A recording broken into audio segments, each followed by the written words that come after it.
दोस्तों, भारत और चीन के बीच रिश्ते कैसे हैं ये तो जग जाहिर है। चीन की नीयत कभी भी सही नहीं रही है। अपनी विस्तारवाद नीति को लेकर वो हमेशा भारत के लिए परेशानी खड़ा करता आया है। भारत और चीन के बीच सीमा विवाद हमेशा गरमाया ही रहता है। वहीं अभी हाल ही में चीन की सैटेलाइट से कुछ ऐसी तस्वीरें सामने आई हैं जो भारत के लिए सही नहीं है। इन तस्वीरों में सामने आया है कि लद्दाख के पैंगलोंग लेक में चीन पुल का निर्माण कर रहा है। यह भले ही ताजा मामला हो जिसे चीन अपना हिस्सा मानता है, लेकिन इससे पहले भी चीन कई बार भारत के इलाकों पर अपना हिस्सा होने का दावा करता आया है।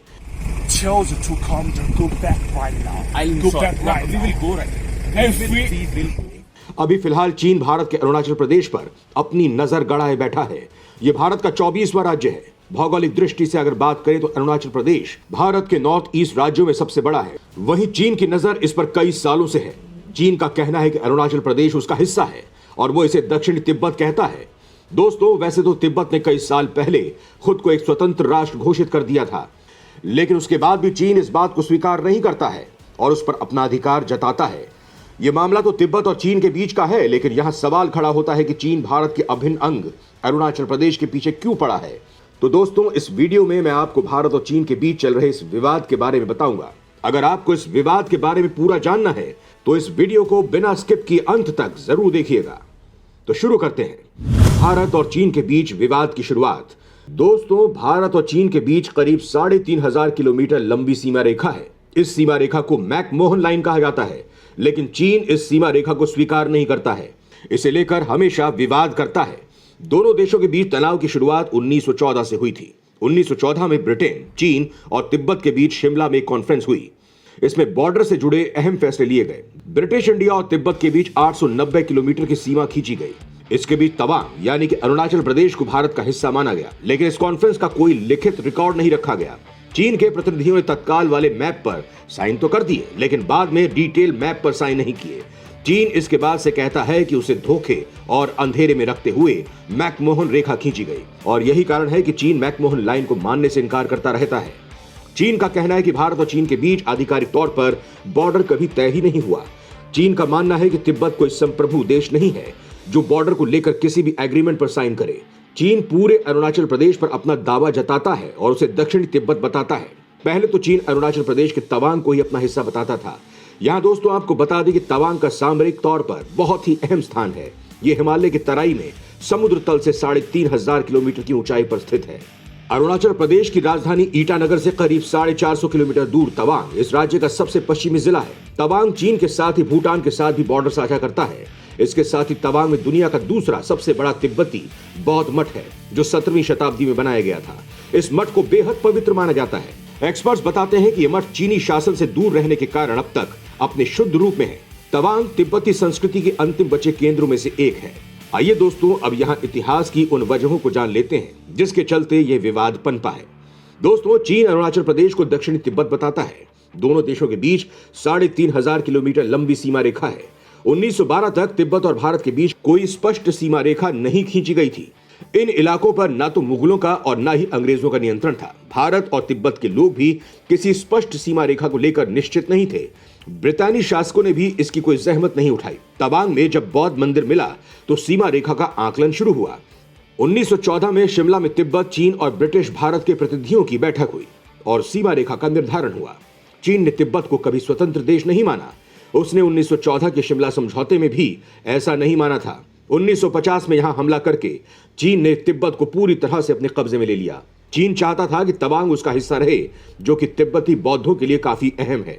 दोस्तों, साल 1949 में पीपल ऑफ रिपब्लिक का गठन किया गया और 1 अप्रैल 1950 में भारत ने इसे मान्यता दी। तब दोनों देशों के बीच राजनयिक संबंध स्थापित हुए। चीन को इस तरह से मान्यता देने वाला भारत पहला गैर कम्युनिस्ट देश बना। वहीं साल 1954 में भारत ने तिब्बत को लेकर चीन की संप्रभुता को स्वीकार कर लिया, जिसमें भारत ने तिब्बत को चीन का हिस्सा मान लिया। दोनों के बीच रिश्ते काफी अच्छे थे। हिंदी चीनी भाई भाई के नारे भी लगे। 1914 में शिमला समझौते की तरह चीन और भारत के बीच मैकमोहन रेखा को अंतर्राष्ट्रीय सीमा रेखा माना जाता है। वहीं 1954 में एक समझौते के तहत भारत के तत्कालीन प्रधानमंत्री जवाहरलाल नेहरू ने तिब्बत को चीन का हिस्सा मान लिया, जो विवाद की जड़ माना जाता है। जून 1954 से 57 के बीच चीन के पहले प्रधानमंत्री चाउ एन लाई 4 बार भारत दौरे पर आए और 1954 में नेहरू भी चीन गए। लेकिन इससे पहले 1950 में चीन ने तिब्बत पर हमला कर दिया था और चीन ने तिब्बत को पूरी तरह से अपने कब्जे में ले लिया। लेकिन इस हमले ने पूरी जियोपॉलिटिक्स को बदल कर रख दिया।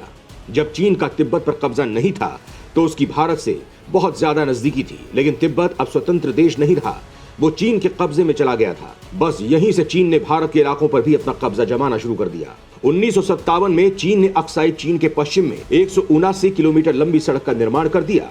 वहीं भारत और चीन के बीच 1959 में पहली भिड़ंत हुई। चीनी गश्ती दल ने नेता प्रेंटियर पर हमला कर दिया। वहीं 1959 में तिब्बत विद्रोह के बाद से चीन ने नेफा के अरुणाचल प्रदेश वाले इलाके को हथियाने की कोशिश करता रहा। वहीं चीनी हमले के बाद ही बौद्ध धर्म गुरु को तिब्बत से भागना पड़ा था।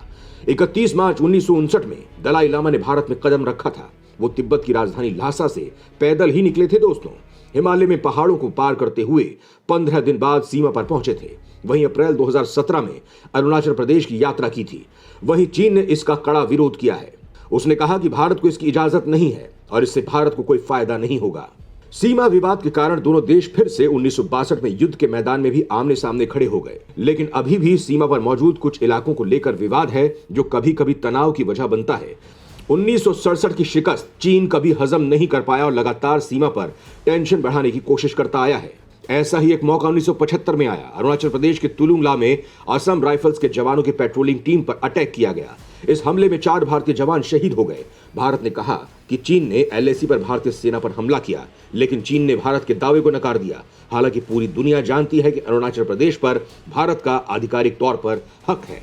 जून 2017 में जब चीन ने यहां सड़क निर्माण का काम शुरू किया तो भारत सैनिकों ने उसे रोक दिया था। और यहीं से दोस्तों दोनों पक्षों के बीच डोकलाम को लेकर विवाद शुरू हुआ था। भारत की दलील थी कि चीन जिस सड़क का निर्माण करना चाहता है उससे सुरक्षा समीकरण बदल सकते हैं। चीनी सैनिक डोकलाम का इस्तेमाल भारत के सिलीगुड़ी कॉरिडोर पर कब्जे के लिए कर सकते हैं। दोनों देशों की सीमाएं 75 दिन से ज्यादा वक्त तक आमने सामने डटी रहीं, लेकिन कोई हिंसा नहीं हुई थी। वहीं 2 जून 2017 को भारत के प्रधानमंत्री नरेंद्र मोदी ने रूस के सेंट पीटर्सबर्ग में economic forum of parallel discussion में कहा था, भले ही चीन और भारत के विवाद रहे हैं, लेकिन फिर भी कभी 40 सालों से गोली नहीं चली है। वहीं प्रधानमंत्री के इस बयान का चीन ने स्वागत भी किया था। लेकिन फिर मई जून 2020 में दोनों देशों के सैनिकों के बीच टकराव शुरू हुआ। चीन ने 27 साल पुराने समझौते को तोड़ा। कुछ जगहों पर हिंसक झड़प भी हुई। करीब 45 साल बाद दोनों देशों के बीच खूनी संघर्ष देखने को मिला, जिसमें भारत के 20 जवान शहीद हुए।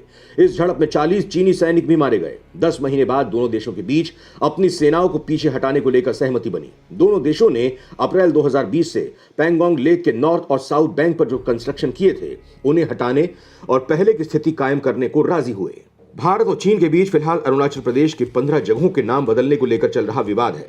चीन ने अरुणाचल प्रदेश में 15 जगहों को अपने अनुसार नाम दिया है। चीनी मीडिया ग्लोबल टाइम्स ने चीन के नागरिक मामलों के मंत्रालय ने बुधवार को घोषणा की कि उसने जांगनान अरुणाचल प्रदेश के लिए चीनी नाम में 15 स्थानों के नामों को चीनी अक्षरों, तिब्बती और रोमन वर्णमाला में स्टैंडर्डाइज किया है।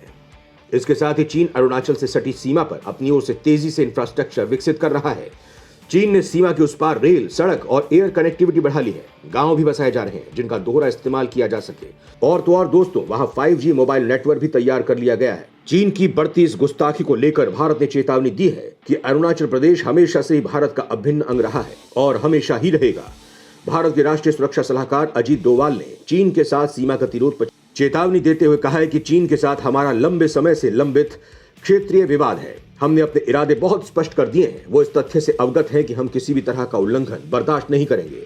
हमने उनसे बहुत बातें की हैं और अपना पक्ष कई बार उनके सामने रखा है, लेकिन अब किसी भी तरह का उल्लंघन बर्दाश्त नहीं किया जाएगा, यानी कि अंजाम अच्छा नहीं होगा। इसके साथ ही अमेरिकी सेना के पैसिफिक कमांडिंग जनरल चार्ल्स ए फ्लिन ने भी चीन की हरकत को गलत ठहराते हुए कहा कि मेरा मानना है कि जिस स्तर की सैन्य गतिविधि है वो आंखें खोलने वाली है। मुझे लगता है कि चीन ने वेस्टर्न थिएटर कमांड में कुछ ऐसे इंफ्रास्ट्रक्चर विकसित किए हैं जो सतर्क करने वाले हैं। चार्ल्स ने चीन के आक्रामक रुख पर चिंता जाहिर करते हुए भारत का साथ देने की बात कही है।